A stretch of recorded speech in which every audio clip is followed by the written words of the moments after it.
Okay, I want to try a little experiment with you. I want you to go down into a splits like front to back. So not a side splits, but a front to back. And like, I'm not saying go into the splits, just go in that position. Don't kill yourself just because I asked you to. But let's look and see if you get further when your left leg is forward or further when your right leg is forward. I'm going to bet for most of you it's when your left leg is forward.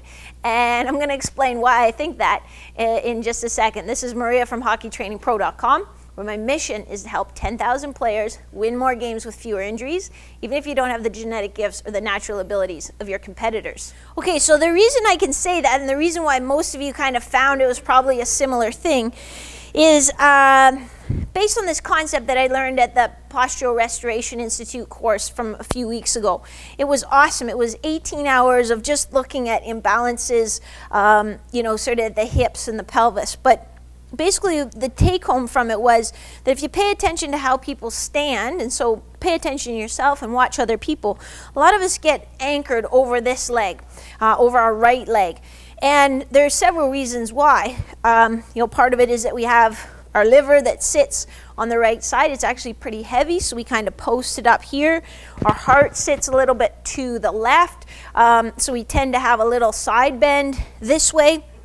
But you can see how our hips are in different positions. So my pelvis is actually pointing to the right a little bit, which makes this hip internally rotated, this hip externally rotated.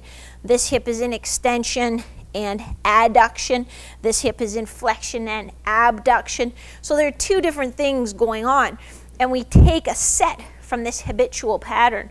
And not to say we're trying to completely reverse it, but we want to make sure that at least we can get into an equal and opposite position over the left leg, which a lot of us actually can't do or we never do. So I'm going to give you a couple exercises here that help teach you to come back into a little bit more of a neutral position. So I'm going to lie on my left side, and I'm going to have my feet up elevated on something. In this case, I just have a foam roll. And I'm roughly trying to get my knees to 90 degrees and my hips to 90 degrees, and I'm just going to rest my head down. What I'm going to do from here is take a big breath in through my nose. I'm going to exhale through my mouth. And as I do that, I'm going to bring my ribs down a little bit, so I don't want to be extended through my back. Now I'm going to push my bottom leg, my left leg, into the door a little bit. I'm going to make this knee longer, so I'm going to telescope a little bit through my hip. I don't want you just rolling your pelvis like that. I want you to kind of reach through your hip to make this knee longer. And then I'm going to lift that top knee up. And I want you to feel this.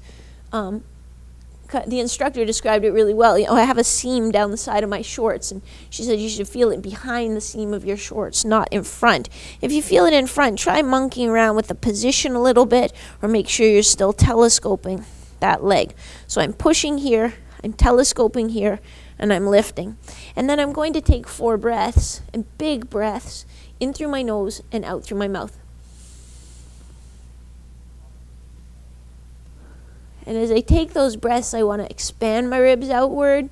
I want to fill my abdominal area.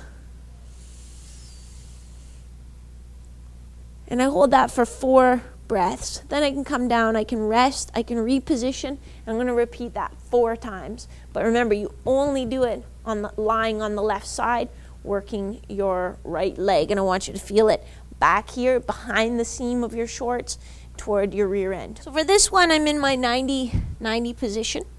I have the foam roll between my feet this time, not under my feet. And again, I'm going to push my bottom leg down. So I only do this one lying on my right side, working my left leg. I'm pushing my right foot into the door. I'm going to put a little towel roll between my knees. And what I'm going to do is, again, breathe in through my nose, out through my mouth, and pull my ribs down. Then I'm going to make this knee shorter. So I'm going to telescope it into my hip, make it shorter.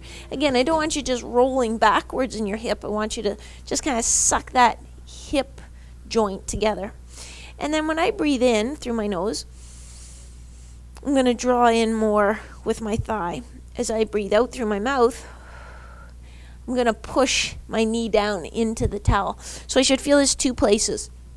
My adductor, so sort of my groin on my left leg, and you might even feel it almost straight back out the back side of your hip, which tells you you're getting a little bit of stretch on the capsule, which is really cool because I always sort of learned that you couldn't sort of mobilize your own capsule, but this is what they tell us. So I'm breathing in through my nose, drawing this thigh into my hip joint, breathing out through my mouth, pushing my top knee down into the towel. And again, I'm going to do that for 4 breaths, then I can take a little rest, and I'm going to repeat it 4 times.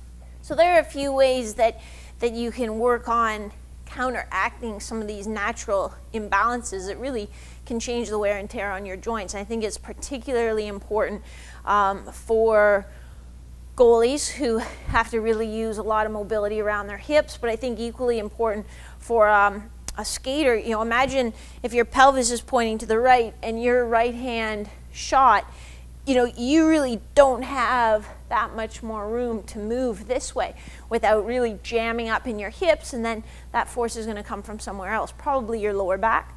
So work these in just before you do your dynamic warm-up. If you like this tip, you found it helpful, maybe it's something you've never heard of before, make sure you go to hockeytrainingpro.com. We've got tons of other articles and training tips there. In the meantime, have a great day. I'll catch you next time.